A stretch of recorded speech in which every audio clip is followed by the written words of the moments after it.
Hello बच्चों, welcome to your on class at RJD the live classes app. बच्चों, आज का हमारा टॉपिक है न्यूक्लियोफिलिक सब्स्टिट्यूशन रिएक्शन।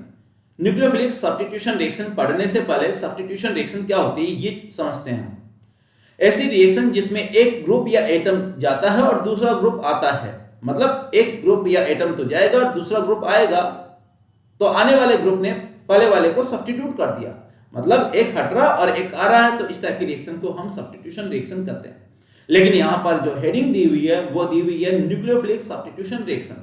इसका मतलब अटैक करने वाली स्पीसीज क्या होगी? न्यूक्लियोफाइल होगा। यानी न्यूक्लियोफाइल क्या होता है बच्चों? न्यूक्लियस लविंग स्पीसीज होती है, उसे हम न्यूक्लियोफाइल कहते हैं। मतलब मैं ऐसा कह सकता हूं कि यहां पर जो आने वाली स्पीसीज है वो काफी ज्यादा इलेक्ट्रॉन रिच रहेगी। जैसा कि एक सिंपल रिएक्शन यहां पर शो की गई है जिसमें न्यूक्लियोफाइल है, Nu नेगेटिव है, वो अटैक कर रहा, किसके ऊपर अटैक कर रहा? RLG ग्रुप पर या RLG कंपाउंड पर अटैक कर रहा। यहां पर Lg इज लिविंग ग्रुप, यानी ऐसा ग्रुप है जो कि R को छोड़ करके जाने वाला है, उसे हम कहते हैं लिविंग ग्रुप। और Nu नेगेटिव जिसे हम कहेंगे न्यूक्लियोफाइल। नेगेटिव चार्ज ये इंडिकेट कर रहा है कि इसके ऊपर एक लोन पेयर प्रेजेंट है। क्या बच्चों? एक लोन पेयर या non bonding electron pair present है। तो न्यूक्लियोफाइल होता है हमेशा इलेक्ट्रॉन रिच होता है, और यहां पर जो न्यूक्लियोफाइल अटैक करेगा वो वहां पर अटैक करेगा जहां पर इलेक्ट्रॉन डेंसिटी कम होती है। तो जनरली RLG ग्रुप के बारे में अगर बात करते हैं तो ऐसे में R पर पार्शियल पॉजिटिव चार्ज आता है, L पर पार्शियल नेगेटिव चार्ज आता है, क्योंकि लिविंग ग्रुप होता है वो बॉन्डिंग इलेक्ट्रॉन को लेकर के जाता है। तो जैसे ही न्यूक्लियोफाइल अटैक करता है तो सबसे पहले अटैक करेगा, किस पर अटैक करेगा? R पर अटैक करेगा। तो धीरे धीरे क्या होगा? वो R पर अटैक करता है और लिविंग ग्रुप है LG ग्रुप वो चला जाता है। तो यहां पर एक सिंगल स्टेप के अंदर मैंने रिएक्शन शो की है। न्यूक्लियोफाइल अटैक करेगा RLG कंपाउंड पर, जिसमें R न्यूक्लियोफिलिक सेंटर होता है, यानी इस पर न्यूक्लियोफाइल अटैक करता है और LG दोनों इलेक्ट्रॉन लेकर के चला जाता है। तो जिस तरह से यहां पर देखो LG दोनों इलेक्ट्रॉन लेकर के चला गया, क्या होगा? LG नेगेटिव बन गया और R के साथ में Nu न्यूक्लियोफाइल बॉन्ड बना लेता है। तो इस टाइप की रिएक्शन को हम न्यूक्लियोफिलिक सब्स्टिट्यूशन रिएक्शन कहते हैं। यानी सब्स्टिट्यूशन हो रहा है वो किसके थ्रू हो रहा है? न्यूक्लियोफाइल के थ्रू हो रहा है। यानी सबसे पहले न्यूक्लियोफाइल अटैक करेगा, ठीक है, और लिविंग ग्रुप को हटा देगा, इसलिए इसे कहेंगे हम न्यूक्लियोफिलिक सब्स्टिट्यूशन रिएक्शन। तो बच्चों, nucleophilic substitution reaction two type की होती है। एक तो होता है SN2 रिएक्शन, दूसरा होता है SN1 रिएक्शन होता है। और भी काफी टाइप होते हैं, लेकिन मोस्टली हम 2 टाइप्स की रिएक्शन ही लेंगे। तो आज के लेक्चर में हम SN2 रिएक्शन ही पढ़ेंगे। तो क्या है बच्चों SN2 रिएक्शन? क्या होता है? बायमोलिकुलर न्यूक्लियोफिलिक सब्स्टिट्यूशन रिएक्शन को SN2 कहते हैं। क्या कहते हैं बच्चों? बायमोलिकुलर न्यूक्लियोफिलिक सब्स्टिट्यूशन रिएक्शन को SN2 कहते हैं। 2 stands for bimolecular and N मतलब न्यूक्लियोफाइल या न्यूक्लियोफिलिक, S मतलब सब्स्टिट्यूशन। यानी ऐसी केमिकल रिएक्शन जिसके अंदर सब्स्टिट्यूशन रिएक्शन दो कंपाउंड के ऊपर डिपेंड करती है, उसे हम कहेंगे बायमोलिकुलर न्यूक्लियोफिलिक सब्स्टिट्यूशन रिएक्शन। इस रिएक्शन में पुराने बॉन्ड ब्रेक होते हैं और नए बॉन्ड फॉर्म होते हैं। यानी जो bond formation and bond breaking की जो प्रोसेस है वो एक साथ होती है, ठीक है। इसका एक एग्जांपल लेते हैं, जैसे कि मैंने यहाँ पर मैकेनिज्म शो की हुई है, तो उसी का मैं एग्जांपल ले रहा हूँ। यहाँ पर न्यूक्लियोफाइल है, वो अटैक करेगा, किस पर अटैक करेगा बच्चों? एक कंपाउंड पर, जो कि इस टाइप से 3D स्ट्रक्चर उसकी शो की गई है, उस पर ये अटैक करता है। जैसे ही ये इस पर अटैक करता है, यहाँ पर जो लिविंग ग्रुप है वो X है, और आपने देखा कि ये एक कायरल सेंटर बन जाता है। यानी जो हैलाइड है उसका सेंटर, या हैलाइड में जिस सेंटर पर अटैक करता है न्यूक्लियोफाइल, वो एक कायरल सेंटर है, क्योंकि इसकी चारों, यानी इस कार्बन की चारों valency H, D, X and R different है, इसलिए ये ऑप्टिकल एक्टिव नेचर शो करता है। तो जैसे ही न्यूक्लियोफाइल इस पर अटैक करता है, यहां पर लिविंग ग्रुप है, दोनों इलेक्ट्रॉन लेकर के चला जाता है। लिविंग ग्रुप कौन सा ग्रुप होता है बच्चों? ऐसा ग्रुप जो बॉन्डिंग इलेक्ट्रॉन को लेकर के चला जाता है, उसे हम कहेंगे लिविंग ग्रुप, ठीक है। तो यहां पर X लिविंग ग्रुप है, और ये जैसे ही न्यूक्लियोफाइल इस पर अटैक करता है, X चला जाता है। आपने देखा कि यहां पर न्यूक्लियोफाइल जुड़ गया एंड इस तरह की यहां पर जो है रिएक्शंस होगी। अगर हम देखते हैं तो आने वाला ग्रुप और जाने वाला ग्रुप एक दूसरे के जस्ट अपोजिट है, यानी X जिस साइड से जाता है उसके जस्ट अपोजिट साइड से न्यूक्लियोफाइल आता है, ठीक है बच्चों। इसलिए यहां पर मैं कहूंगा की जो कॉन्फ़िगरेशन है वो चेंज हो जाता है या स्टीरियोकेमिस्ट्री चेंज हो जाती है। उसके बारे में हम वन बाय वन देखेंगे। तो एक केमिकल रिएक्शन दी हुई है यहाँ पर जिसमें न्यूक्लियोफाइल अटैक कर रहा है और एक्स ग्रुप जा रहा है। इस केमिकल रिएक्शन की मैकेनिज्म हम समझते हैं। तो मैकेनिज्म क्या होगी बच्चों, देखिए सबसे पहले न्यूक्लियोफाइल होता है न्यूक्लियस लविंग। न्यूक्लियस लविंग होता है बच्चों, सबसे पहले हमें ये देखना होता है कि रिएक्टिव सेंटर कौन सा है, मतलब न्यूक्लियोफाइल कहां पर अटैक करेगा। तो चलिए हम देखते हैं इस पूरे के पूरे कंपाउंड में हमने देखा कि कार्बन एंड हेलोजन जो बॉन्ड होता है वो पोलर बॉन्ड होता है, यानी एक्स की इलेक्ट्रॉन नेगेटिविटी ज्यादा होने की वजह से क्या होगा, एक्स पर पार्शियल नेगेटिव चार्ज आता है और कार्बन पर पार्शियल पॉजिटिव चार्ज आता है। न्यूक्लियोफाइल है वो फ्रंट साइड से अटैक नहीं कर सकता। क्यों? क्योंकि जैसे ही अगर न्यूक्लियोफाइल सपोज करो कि ये न्यूक्लियोफाइल है वो और ये इस साइड से अटैक करेगा तो इसका मतलब क्या होगा, ये एक्स पर नेगेटिव चार्ज और न्यूक्लियोफाइल पर नेगेटिव चार्ज होगा, वो रिपल्सन शो करेगा, इसलिए ये फ्रंट साइड से कभी भी अटैक नहीं करता। तो न्यूक्लियोफाइल कहां से अटैक करता है, हमेशा SN2 रिएक्शन में बैक साइड से अटैक करता है। बैक साइड से क्यों अटैक करेगा, उसका रीजन यह है कि न्यूक्लियोफाइल है वो कार्बन को अट्रैक्ट करता है। क्या करता है बच्चों, अट्रैक्ट करता है। ठीक है, न्यूक्लियस या न्यूक्लियोफाइल पर होता है नेगेटिव चार्ज होता है, या फिर मैं कहूंगा इलेक्ट्रॉन डेंसिटी ज्यादा होती है, नॉन बॉन्डिंग इलेक्ट्रॉन पेयर होता है, इसलिए वो अपने इलेक्ट्रॉन कार्बन को बॉन्डिंग में दे देता है। जैसे यहां पर दे रहा है, बॉन्ड फॉर्मेशन होने लगेगा, मतलब कार्बन पर जो पॉजिटिव चार्ज है और न्यूक्लियोफाइल पर जो नेगेटिव चार्ज है वो आपस में अट्रैक्ट करेगा, या मैं कहूंगा कार्बन एंड न्यूक्लियोफाइल के बीच में अट्रैक्शन फोर्स होगा। लेकिन एक्स धीरे धीरे धीरे धीरे मूव भी करेगा। क्यों? क्योंकि न्यूक्लियोफाइल और एक्स के बीच में रिपल्सन होगा। क्यों होगा बच्चों? क्योंकि न्यूक्लियोफाइल है वो इलेक्ट्रॉन रिच है और यहां पर एक्स भी क्या है बच्चों, इलेक्ट्रॉन रिच है। तो दोनों के बीच में रिपल्सन होने की वजह से क्या होगा, जैसे जैसे न्यूक्लियोफाइल आएगा वैसे वैसे एक्स जाएगा।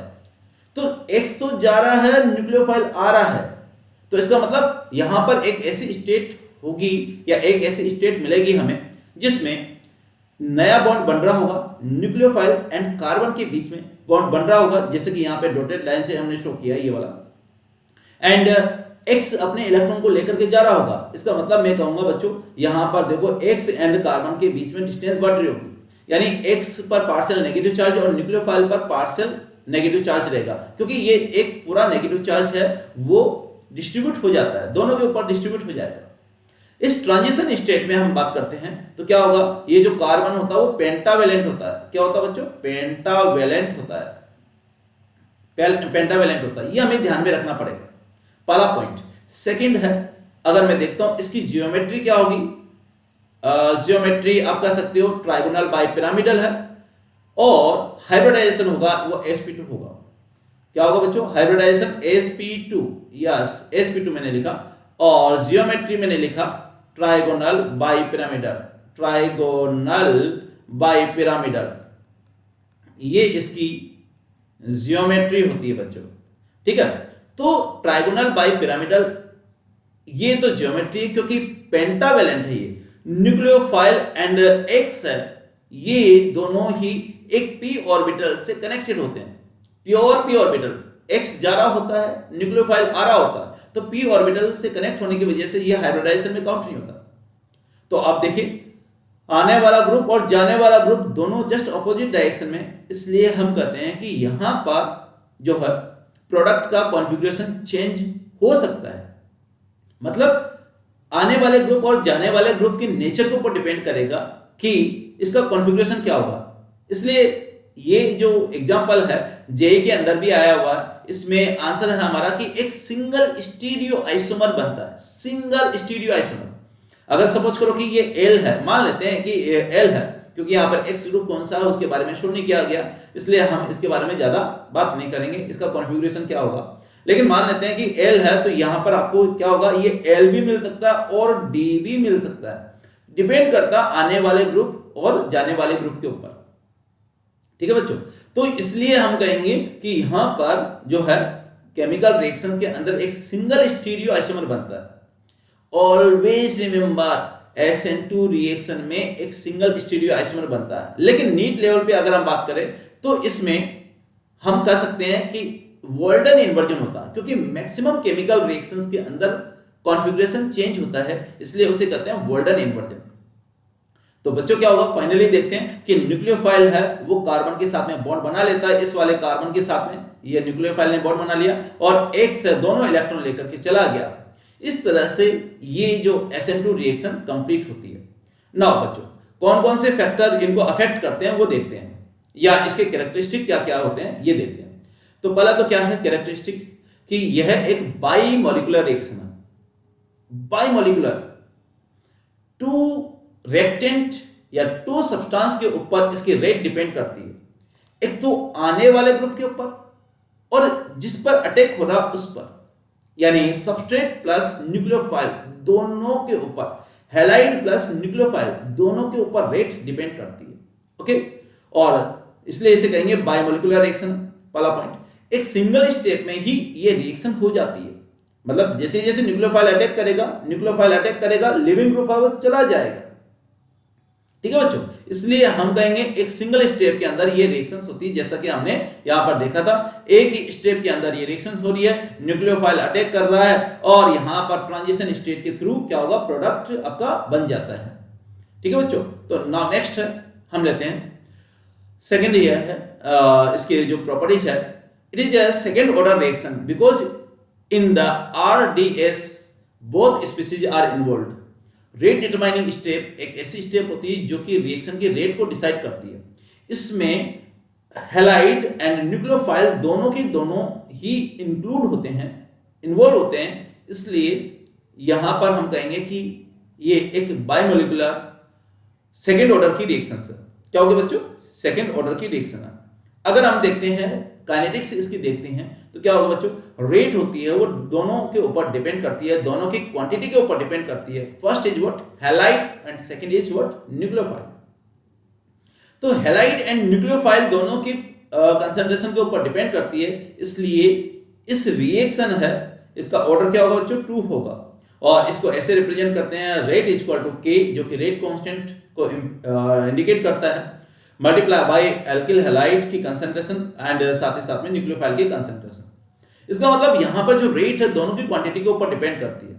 अगर मैं ऐसा कहूं कि किसी भी रिएक्शन में हैलाइड की क्वांटिटी को अगर डबल कर दिया जाए तो रेट पर क्या इफेक्ट होगा, तो आप कह सकते हो कि यहां पर रेट है, मैं इसको Rx लिखूंगा, इस तरह से लिखूं तो ज्यादा अच्छा रहेगा, इज इक्वल टू K, यहां पर Rx एंड ये आपका हो गया न्यूक्लियोफाइल, इस तरह से रिप्रेजेंट करता हूं। अगर इसकी क्वांटिटी को डबल कर दिया जाए तो रेट भी क्या हो जाएगी, डबल हो जाएगी, क्योंकि यहां पर जैसे डबल करेंगे तो 2⁻1 टाइम्स रेट बढ़ जाएगी। इसका ऑर्डर Rx के रेस्पेक्ट में भी 1 है एंड न्यूक्लियोफाइल के रेस्पेक्ट में भी 1 है। ठीक है बच्चों, तो इसका मतलब मैं ऐसा कहूंगा कि यहां पर Rx की क्वांटिटी डबल करेंगे तो क्या होगी, रेट डबल हो जाएगी। न्यूक्लियोफाइल है, यहां पर इसकी क्वांटिटी डबल करेंगे तो रेट क्या होगी, डबल हो जाएगी। तो मान लेते हैं यहां पर हम बात करते हैं इसे R1 अगर मैं कहूं और सेकंड वाले केस में R2 हमें फाइंड आउट करना है, तो कैसे फाइंड आउट करेंगे, देखो बच्चों मैं ऐसा कर सकता हूं कि R1 मल्टीप्लाई बाय जो भी यहां पर फैक्टर होगा जिससे भी आप चेंज करना चाह रहे हैं, डबल करना चाह रहे हैं, ट्रिपल करना चाह रहे हैं, न्यूक्लियोफाइल के रेस्पेक्ट में जिससे भी डबल करना चाह रहे हैं, ट्रिपल करना चाह रहे हैं, तो उसके रेस्पेक्ट में उतनी पावर्स से वो बढ़ जाएगी। जैसे मैंने बोला यहां पर Rx के रेस्पेक्ट में डबल कर रहे हैं, यानी रिएक्टेंट की क्वांटिटी को हम डबल कर रहे हैं, हैलाइड की क्वांटिटी को डबल कर दिया, न्यूक्लियोफाइल की क्वांटिटी को भी डबल कर दिया, तो रेट क्या हो जाएगी, जैसे R2 की मैं बात करूंगा तो क्या होगा, K डबल कर दिया, double multiply by Rx, yes Rx इसकी जो वैल्यू होगी वो क्या होगी बच्चों, यस हम लेते हैं, यस यहां पर Rx की क्वांटिटी को भी आपने डबल कर दिया और मल्टीप्लाई बाय यहां पर न्यूक्लियोफाइल की क्वांटिटी को भी डबल कर दिया। तो बच्चों यहां पर अगर देखते हैं तो रेट कितने टाइम्स हो जाएगी, देखो R2 इज इक्वल टू 2⁻1 यानी 4 मल्टीप्लाई बाय यहां पर होगा Rx⁻1 एंड न्यूक्लियोफाइल⁻1। आपने देखा मल्टीप्लाई बाय K तो है ही सही, यहां पर K भी आ गया, ये वैल्यू आपकी R1 के बराबर हो जाएगी। इसका मतलब अगर दोनों की क्वांटिटी को अगर डबल कर दिया जाए तो यहां पर जो रेट होगी वो 4 टाइम्स हो जाएगी। इस तरह से आप क्वेश्चन सोल्व कर सकते हैं। अगर रिएक्टेंट की क्वांटिटी आधी कर देंगे Rx की क्वांटिटी आधी कर दी तो रेट आधी हो जाएगी। दोनों रिएक्टेंट Rx एंड न्यूक्लियोफाइल की क्वांटिटी अगर आधी कर दी तो 1/2 इंटू 1/2 यानी 1/4 टाइम्स हो जाएगा। आपको समझ आ रहा होगा। इस तरह से क्वेश्चन बन सकते हैं, केमिकल काइनेटिक्स में तो बनते हैं, साथ ही साथ में ऑर्गेनिक के अंदर भी क्वेश्चन आ सकते हैं बच्चों। चले बच्चों, नेक्स्ट थर्ड कैरेक्टरिस्टिक इसका देखते हैं। थर्ड कौन सा होगा, यहां पर देखिए, एनर्जेटिक्स ऑफ द रिएक्शन। क्योंकि ये रिएक्शन सिंगल स्टेप रिएक्शन है, सिंगल स्टेप रिएक्शन, तो ऐसे में इसका जो एनर्जी लेवल डायग्राम क्या होगा देखते हैं। Free energy versus progress of reaction वाला डायग्राम है। यहां पर न्यूक्लियोफाइल है वो हैलाइड पर अटैक कर रहा। अब जब न्यूक्लियोफाइल अटैक करेगा तो यहां पर बॉन्ड तब बन पाएगा जब कार्बन एंड हेलोजन के बीच का बॉन्ड टूट जाए। अब बॉन्ड टूटने के लिए एनर्जी चाहिए होती है, एनर्जी देना पड़ेगा। कितनी एनर्जी चाहिए होती है, डेल्टा जी। ये आपका एनर्जी डिफरेंस होगा, delta G, the difference in free energy between the reactant and transition state. इतनी एनर्जी आपको देना पड़ेगा और इसका रिलेशन होता है एक्टिवेशन एनर्जी। अगर काइनेटिक्स में हम देखते हैं तो क्या होगा, एक्टिवेशन एनर्जी आ जाएगा यहां पर energy versus progress of reaction में। क्योंकि फ्री एनर्जी है तो फ्री एनर्जी के सेंस में हमने यहां पर रिप्रेजेंट किया, और अगर एनर्जी लेते हैं तो ऐसे सिचुएशन में यहां पर एक्टिवेशन एनर्जी आ जाएगी। तो जब तक आप एक्टिवेशन एनर्जी नहीं दोगे तब तक ये जो रिएक्शन है इस एनर्जी बैरियर को क्रॉस नहीं कर पाएगी। एनर्जी बैरियर को क्रॉस नहीं कर पाएगी मतलब रिएक्शन नहीं होगी। इसका मतलब एक मिनिमम क्वांटिटी में रिएक्शन चाहिए होती है, ठीक है, रिएक्शन को आगे प्रोसीड होने के लिए। इसे हम कहते हैं एक्टिवेशन एनर्जी। ओके बच्चों, पहला पॉइंट ये। सेकंड स्टेटमेंट है कि न्यूक्लियोफाइल जैसे जैसे पास में आता जाएगा वैसे वैसे एक लिविंग ग्रुप दूर होता जाएगा, मतलब ट्रांजिशन स्टेट बनेगी। तो ट्रांजिशन स्टेट में एनर्जी मैक्सिमम होती है, ठीक है बच्चों, क्योंकि उसी के थ्रू रिएक्शन हो रही है। तो ऐसे में यहां पर न्यूक्लियोफाइल जब अटैक करेगा तो यहां पर न्यूक्लियोफाइल बॉन्ड बनाना स्टार्ट करेगा और लिविंग ग्रुप था वो दूर जाने लगेगा धीरे धीरे। तो ये दोनों प्रोसेस एक साथ होते हैं और इसीलिए इसे ट्रांजिशन स्टेट करते हैं। फाइनली क्या होगा, एक्स चला जाएगा और उसके अपोजिट साइड में आपका न्यूक्लियोफाइल जुड़ जाएगा। इस तरह से ये रिएक्शन कंप्लीट होती है। रिएक्शन में जो टोटल एनर्जी एक्सचेंज होता है, जिसे हम एंथैल्पी की फॉर्म में भी कर सकते हैं या डेल्टा जी नोट भी करते हैं, वो ये रिएक्शंस होती है जनरली एक्सोथर्मिक रिएक्शंस की होती है, या मैं कहूंगा डेल्टा जी है इसके लिए नेगेटिव होता है, ठीक है। तो यहां पर जनरली इस रिएक्शन में एनर्जी बाहर निकलती है। गिब्स एनर्जी के सेंस में अगर बात करूंगा तो ये एक्सर्गोनिक रिएक्शंस होती है। क्या होती है, एक्सर्गोनिक रिएक्शंस होती है, ठीक है बच्चों। नेक्स्ट इसके जो प्रॉपर्टीज के बारे में बात करते हैं। नेक्स्ट क्या, इस रिएक्शन में आपने देखा कि ना तो कार्बोकेटाइन बनता, ना ही फ्री रेडिकल बनता, ना ही कार्बेनाइन बनता, यानी इंटरमीडिएट कभी बनता ही नहीं है। तो इसलिए इस रिएक्शन में कभी भी SN2 रिएक्शन में कभी भी एक इंटरमीडिएट नहीं बनेगा। हम ऐसे कर सकते हैं किस वाले केस में, हैलाइड वाले केस में।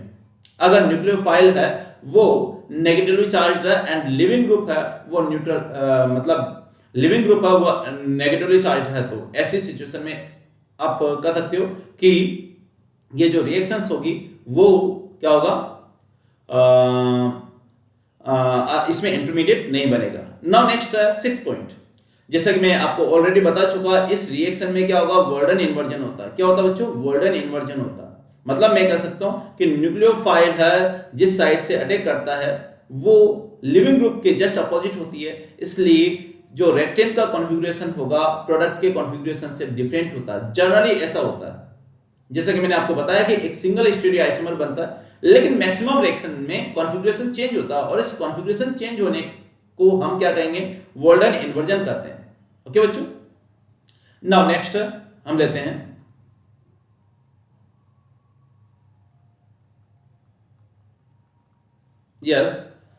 नेक्स्ट हमारा हो गया factor affecting the rate of SN2 reaction. SN2 reaction को कौन कौन से फैक्टर अफेक्ट करते हैं।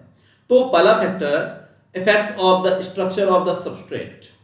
बच्चों आपने रिएक्शन देखा कि यहां पर अगर मैं एक सिंपल R ग्रुप ऐड कर देता हूं, यहां पर H है और यहां पर ये H और ये लिविंग ग्रुप है, तो जैसे जैसे यहां पर इस ग्रुप की साइज बढ़ती जाएगी वैसे वैसे न्यूक्लियोफाइल आसानी से अटैक नहीं कर पाएगा।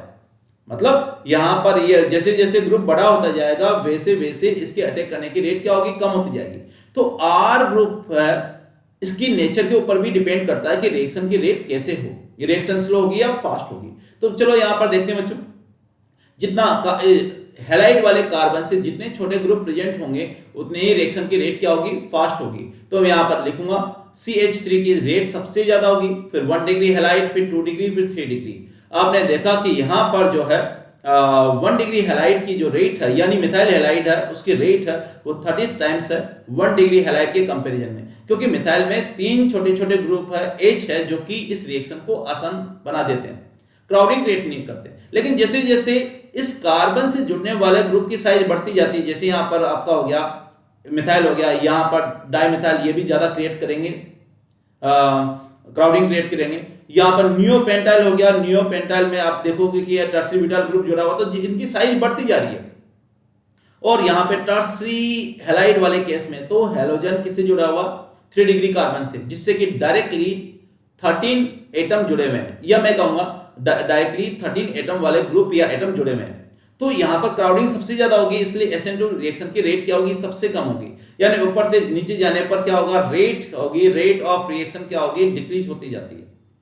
ओके बच्चों, नाउ नेक्स्ट की मैं बात करता हूं। यहां पर आप देखिए concentration and reactivity of the nucleophile, इसके ऊपर भी रेट ऑफ रिएक्शन डिपेंड करती है।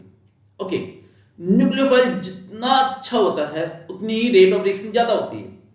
Generally SH negative, I negative, cyanide, ये बहुत बहुत बहुत अच्छे न्यूक्लियोफाइल होते हैं। क्या होगा, SH negative, I negative and cyanide बहुत बहुत बहुत अच्छे न्यूक्लियोफाइल होते हैं। ठीक है बच्चों, और नो डाउट अच्छे न्यूक्लियोफाइल तो या स्ट्रॉन्ग न्यूक्लियोफाइल तो OH negative, NH3 negative, NH3 भी होता है, जो कि SN2 रिएक्शन देते हैं। लेकिन बहुत अच्छे की कैटेगरी की अगर बात करें तो SH negative, I negative, CN negative होते हैं। तो न्यूक्लियोफिलिसिटी जैसे जैसे बढ़ती जाएगी, यानी न्यूक्लियोफाइल के अपने इलेक्ट्रॉन देने की टेंडेंसी जैसे जैसे बढ़ती जाएगी, वैसे वैसे रेट ऑफ रिएक्शन भी बढ़ती जाती है। सॉल्वेंट का इफेक्ट क्या होता है बच्चों, सॉल्वेंट होता है वो ट्रांजिशन स्टेट को क्या कर देता है, स्टेबलाइज करता है। ये जो ट्रांजिशन स्टेट है इसको स्टेबलाइज करता है, यानी रेक्टेंट से ट्रांजिशन स्टेट में पहुंचने के लिए जो एनर्जी होती है, एक्टिवेशन एनर्जी, उसको डिक्रीज करता है। ठीक है, लेकिन ये काम कौन करेगा, non polar solvent. Polar solvent reactant को ही डिजोल्व कर लेते हैं और इसलिए एक्टिवेशन एनर्जी को बढ़ा देते हैं। ठीक है बच्चों, तो non polar solvent SN reaction की रेट को या SN2 रिएक्शन की रेट को बढ़ा देते हैं। तो यहां पे लिखूंगा non polar solvent increase rate of reaction. ठीक है बच्चों, पोलर की बात नहीं कर रहा, क्योंकि पोलर रेक्टेंट को ही डिजोल्व कर लेते हैं ट्रांजिशन स्टेट को स्टेबलाइज करने की जगह। तो यहां पर रेक्टेंट अगर स्टेबलाइज हो गया तो उसकी एनर्जी और कम हो जाएगी, तो गैप बढ़ जाता है, इसलिए नॉन पोलर सॉल्वेंट हम लेंगे। Now next of leaving group. Leaving group, जाने वाला ग्रुप जितना ही ज्यादा स्टेबल होगा बच्चों, वो उतनी ज्यादा रेट ऑफ रिएक्शन को इंडिकेट करता है। ठीक है, यानी शो करता है। लिविंग ग्रुप टेंडेंसीज ज्यादा किसकी होती है, I नेगेटिव की होती है, फिर किसकी होगी, Br नेगेटिव, फिर किसकी होगी, Cl नेगेटिव, फिर F नेगेटिव। तो लिविंग ग्रुप टेंडेंसी बढ़ने के साथ साथ में बॉन्ड जल्दी से ब्रेक हो जाएगा, एक्टिवेशन एनर्जी कम हो जाती है। क्या, एक्टिवेशन एनर्जी कम हो जाती है और इसलिए रिएक्शन की रेट फास्ट हो जाती है।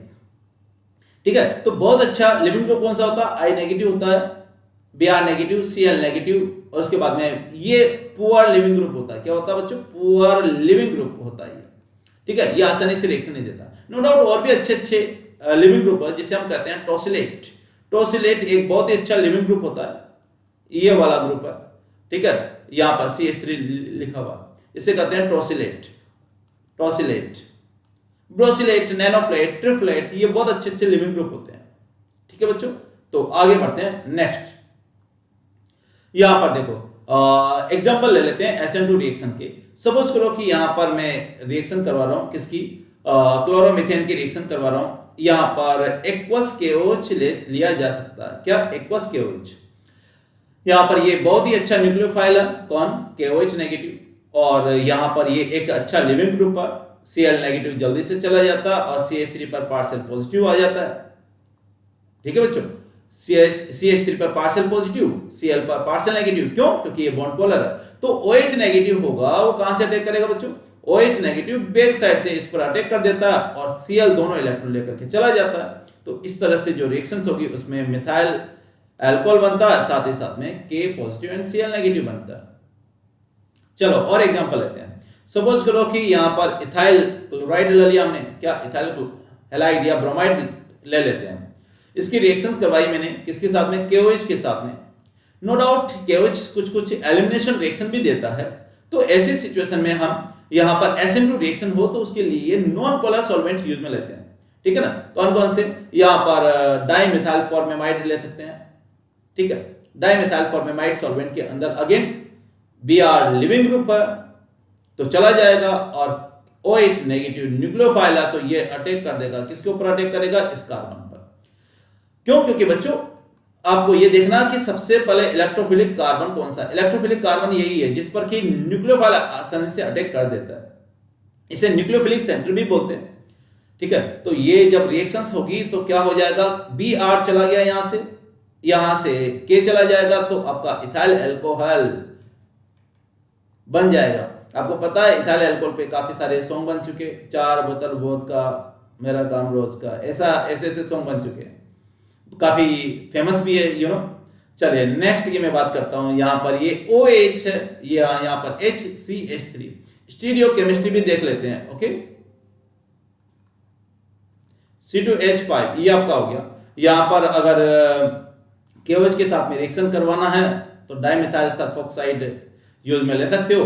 यहाँ पर SN2 रिएक्शन होगी बच्चों, और ये आपका OH बैक साइड से आएगा, H इधर आएगा, ये CH3 होगा, ये C2H5 होगा यहाँ पर, एंड साथ ही साथ में यानी OH यहाँ पर Br ले लेते हैं, यस लिविंग ग्रुप Br। तो Br क्या होगा, Br जिस साइड से जाएगा उसके जस्ट अपोजिट साइड से क्या होगा, आपका OH आएगा। तो OH बैक साइड से आ गया, Br चला गया, ठीक है, और K चला जाएगा, यानी K Br आपका चला जाएगा। बच्चों यहां से Br चला गया, यहां से K, OH just opposite side से आएगा, यानी इस साइड से ये अटैक करेगा। इस तरह से इसकी केमिकल रिएक्शंस होती है। नाउ कुछ अल्कोहल की रिएक्शन भी देख लेते हैं बच्चों। जैसे अल्कोहल, इथाइल अल्कोहल की रिएक्शन में HX के साथ में करवाता हूं, किसके साथ में बच्चों, HX। जनरली मिक्सचर लेंगे, यहाँ पर HX में भी अगर एग्जांपल लेता हूं H आएगा तो मिक्सचर लेंगे हम sodium iodide and phosphoric acid का मिक्सचर लेते हैं और ये HI बनाता है। बच्चों ये भी SN2 रिएक्शन देता है, OH एंड यहां से H चला जाता है और I जुड़ जाता है। तो इस तरह से हमारा जो प्रोडक्ट बनता है वो इथाइल आयोडाइड बन जाएगा, साथ ही साथ में H2O बनेगा। यहां से क्या गया बच्चों, OH, यहां से क्या जाएगा, H, ये न्यूक्लियोफाइल है, ये आपका इलेक्ट्रोफाइल की तरह बिहेव करेगा, या इसे न्यूक्लियोफिलिक सेंटर भी कहता हूं। न्यूक्लियोफाइल जहां पे अटैक करता है उसे न्यूक्लियोफिलिक सेंटर कहते हैं। तो I नेगेटिव यहां पर इस वाले कार्बन पे अटैक करेगा, OH एंड H चला जाएगा। लेकिन यहां पे एक इंटरमीडिएट और भी बनता है H2O पॉजिटिव, जो कि रिएक्शन की रेट को बढ़ा देता है, उसी के थ्रू यहां पर रिएक्शंस होती है, क्योंकि OH नेगेटिव, OH होता है वो बेड लिविंग ग्रुप होता है। तो इंटरमीडिएट बनता है इस रिएक्शन में OH2 पॉजिटिव, यानी प्रोटोनेटेड अल्कोहल। नेक्स्ट रिएक्शन की बात करते हैं। सपोज करो कि इथाइल अल्कोहल की रिएक्शन करवाते हैं किसके साथ में, PCl 5 के साथ में। तो यहां पर किस टाइप से रिएक्शन होगी बच्चों, देखो यहां पर ये HCl चला गया, यहां से मोड होगा अगेन SN2, ये आपका POCl3 चला गया एंड Cl यहां पर जुड़ जाता है, ये Cl जुड़ गया, POCl3 बना एंड साथ ही साथ में HCl। ठीक है बच्चों, तो इस तरह से आज के लेक्चर में कुछ सिलेक्टेड एग्जांपल के साथ में, जो कि इनिशियल लेवल के एग्जांपल है, और भी बहुत बहुत अच्छे एग्जांपल है, लेकिन वो हम नेक्स्ट क्लास में देखेंगे। तो बच्चों आज मैंने आपको बताया न्यूक्लियोफिलिक सब्स्टिट्यूशन रिएक्शन, यानी बायमोलिकुलर न्यूक्लियोफिलिक सब्स्टिट्यूशन कैसे होती है, कौन कौन से फैक्टर उसको अफेक्ट करते हैं। तो बच्चों इसको रिवाइज कीजिए। Thank you.